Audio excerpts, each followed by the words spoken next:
ഇത് നമുക്ക് 5 കൂട്ടം പച്ചമരുന്ന് കൂട്ടിയിട്ട് ഉണ്ട ഉണ്ടാക്കുന്നത് എങ്ങനെ നോക്കാം. ഇത് സാധാരണ നമ്മുടെ നാട്ടിലെ കർക്കിടക മാസത്തിലാണ് ഈ ഉണ്ട ഉണ്ടാക്കുന്നത്. ഇതിലേക്ക് 5 കൂട്ടം പച്ചമരുന്നും ചേർക്കും, കുത്തരിയും തേങ്ങയും ശർക്കരയും ചേർക്കും. അപ്പൊ നമുക്ക് നോക്കാം ഇതിലേക്ക് വേണ്ട സാധനങ്ങൾ എന്തൊക്കെയാണ്. അതിന് വേണ്ടിയിട്ട് ഞാനിവിടെ 1 കപ്പ് കുത്തരി എടുത്തിട്ടുണ്ട്. 1 കപ്പ് കുത്തരി എടുക്കുമ്പോൾ ഇതിലേക്ക് നമ്മൾ ചേർക്കണം 5 കൂട്ടം പച്ചമരുന്നുകൾ ഓരോന്നും 1/2 കപ്പ് വീതം ചേർക്കണം. ഞാനിവിടെ 1/2 കപ്പ് ജീരകം എടുത്തിട്ടുണ്ട്. ഞാനിവിടെ ചെറിയ ടൈപ്പ് ജീരകമാണ് എടുത്തേക്കുന്നത്. പിന്നെ വേണ്ടത് ഉലുവയാണ്. ഉലുവ 1/2 കപ്പ് എടുത്തിട്ടുണ്ട്. പിന്നെ എള്ള് വേണം. ഞാനിവിടെ കറുത്ത എള്ളാണ് എടുത്തേക്കുന്നത്. ഇതും 1/2 കപ്പ് വേണം. പിന്നെ ആശാളി വേണം. ആശാളി 1/2 കപ്പ് എടുത്തിട്ടുണ്ട്. പിന്നെ വേണ്ടത് അയമോദകമാണ്. അയമോദകവും 1/2 കപ്പ് എടുത്തിട്ടുണ്ട്. ഈ ആശാളിയുടെയും അയമോദകത്തിന്റെയും ഇംഗ്ലീഷിലുള്ള പേരും ഞാൻ ഈ വീഡിയോയുടെ കൂടെ എഴുതി കാണിക്കാം.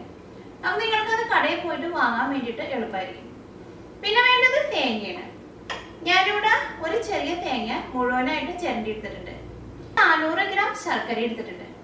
അപ്പൊ നമുക്ക് നോക്കാം ഇതെങ്ങനെ പച്ചമരുന്നുണ്ടേ ആക്കാന്ന്. അയമോദകത്തിന് അജ്വൈൻ സീഡ്സ് എന്നാണ് പറയുന്നത്. തളീന ഗാർഡൻ ക്രസ് സീഡ്സ് എന്ന് പറയും. ഇത് നിറവ് എന്ന് പറഞ്ഞാൽ ഒരു ബ്രാൻഡിൻ്റെയാണ് ഞാൻ വാങ്ങിച്ചേക്കുന്നത്. ഞാനിവിടെ ന്യൂയോർക്കിലാണ് താമസിക്കുന്നത്. ഇത് നമുക്ക് അപ്ന ബസാറിൽ അല്ലെങ്കിൽ പട്ടയിൽ സബ്ജി മണ്ടിയിൽ നിന്നൊക്കെ ഈ ആശാളി നമുക്ക് വാങ്ങാൻ വേണ്ടി കിട്ടും. ഇതിലേക്ക് നമ്മൾ എടുത്തേക്കണം 5 കൂട്ടം പച്ചരിയും കുത്തരിയും വറുത്തെടുക്കണം. എല്ലാവരും വറുത്തെടുക്കുമ്പോൾ സെപ്പറേറ്റ് ആയിട്ട് വറുത്തെടുക്കണം. അപ്പോൾ ഏറ്റവും ആദ്യം നമുക്ക് കുത്തരി വറുത്തെടുക്കാം. കുത്തരി ഉണ്ടെങ്കിൽ കുത്തരി എടുക്കുക. അല്ലെങ്കിൽ സാധാരണ നിങ്ങൾ ചോറ് വയ്ക്കുന്ന റൈസ് ആയിരുന്നാലും മതി. ശരിക്കും കുത്തരി വെച്ചിട്ടാണ് ഇത് ഉണ്ടാക്കുക. നല്ല കട്ടിയുള്ള പാനൊക്കെ ആണെങ്കിൽ ഇതേപോലെ അരി നമ്മൾ വറുത്തെടുക്കുമ്പോൾ തീ നന്നായിട്ട് കൂട്ടി വയ്ക്കുക. കട്ടി കുറഞ്ഞ പാത്രമൊക്കെ ആണെങ്കിൽ ഒരു മീഡിയം ഫ്ലെയിമിലിടാം. ഈ എല്ലാവരും പൊട്ടി നന്നായിട്ട് മൊരിഞ്ഞ് വന്നിട്ടുണ്ട്. ഇത് നമുക്ക് മാറ്റി വയ്ക്കാം.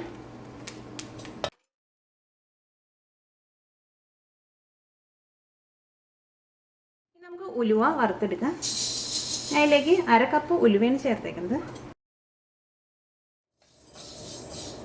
ഉലുവ നന്നായിട്ട് ചൂടായിട്ട് നല്ലൊരു ഗോൾഡൻ കളറായിട്ടുണ്ട്.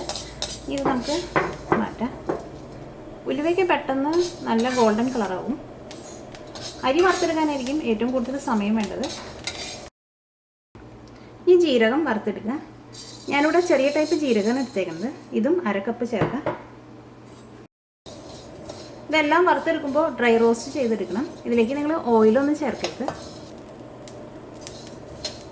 ജീരകം നന്നായിട്ട് ചൂടായി കഴിയുമ്പോൾ ചെറുതായിട്ട് പൊട്ടാൻ തുടങ്ങും. അപ്പോൾ അത് കരിഞ്ഞു പോകാണ്ട് നോക്കണം. അപ്പോൾ ജീരകം റെഡി ആയിട്ടുണ്ട്. ഇതെടുത്ത് മാറ്റാം. 1/2 കപ്പ് എള്ള് വറുത്തെടുക്കാം.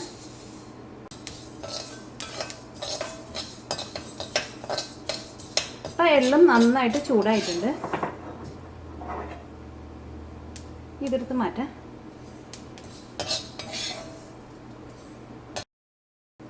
നിങ്ങൾ ഓരോന്ന് വറുത്തെടുക്കുമ്പോഴും അത് ഫുള്ളായിട്ട് ഈ പാനിൽ നിന്ന് എടുത്ത് മാറ്റണം. അല്ലെങ്കിൽ നമ്മൾ അടുത്തത് ഇടുമ്പോൾ അത് കിടന്നിട്ട് ഇതിനകത്ത് കിടന്നിട്ട് കരിയും. ഇനി 1/2 കപ്പ് അയമോദകം ചേർക്കാം.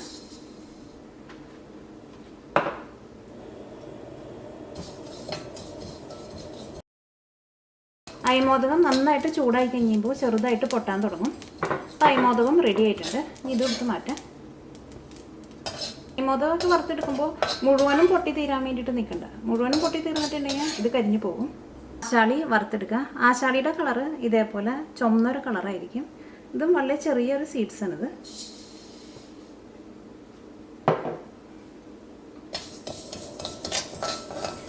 ആശാളിയും അയമോദകവും എള്ളും ജീരകമൊക്കെ നമ്മൾ വറുത്തെടുക്കുമ്പോൾ അത് നന്നായിട്ട് ചൂടായി കഴിയുമ്പോൾ അത് ചെറുതായിട്ട് പൊട്ടാൻ തുടങ്ങും.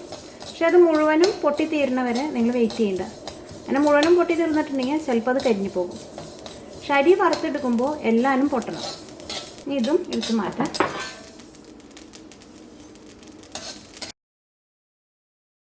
അപ്പോൾ ഇതെല്ലാവരും വറുത്തെടുത്തിട്ടുണ്ട്. ഇനി ഇത് നന്നായിട്ട് ചൂടാറി കഴിയുമ്പോൾ മിക്സിയിലിട്ടിട്ട് നന്നായിട്ട് പൊടിച്ചെടുക്കണം. അപ്പോൾ നന്നായിട്ട് ചൂടാറിയിട്ടുണ്ട്. ഇനി ഇത് മിക്സിയിലിട്ടിട്ട് പൊടിച്ചെടുക്കാം. അപ്പോൾ അത് പൊടിച്ചെടുത്തിട്ടുണ്ട്. ഇനി ഇത് കുറച്ച് വലിയൊരു പാത്രത്തിലേക്ക് ഇടാം. ഈ ശർക്കരയും തേങ്ങയും കൂടിയിട്ട് മിക്സിയിലിട്ടിട്ട് ഒന്ന് ഒതുക്കിയെടുക്കുക. അതിന് വേണ്ടിയിട്ട് ഇതിലേക്ക് ഒരു തേങ്ങ ചിരണ്ടിയത് ചേർക്കുക. ചേർക്കുക.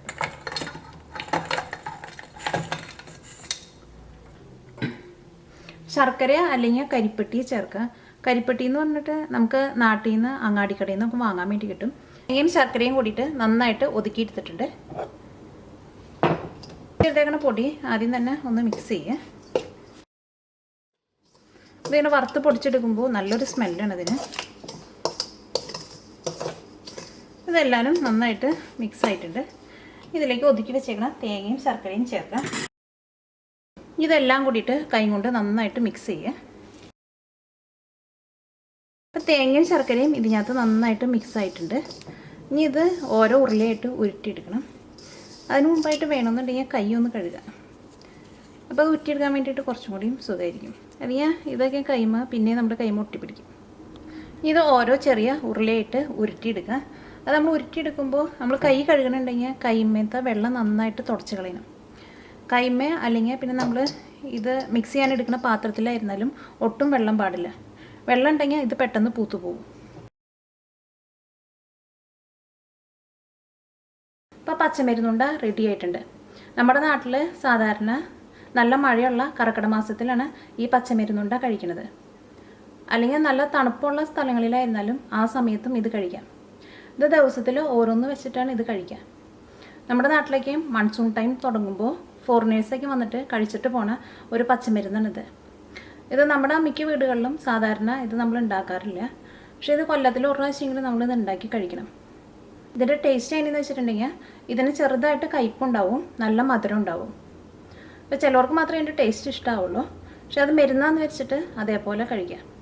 ഇതിൻ്റെ ടേസ്റ്റ് എനിക്ക് വലിയ ഇഷ്ടമാണത്.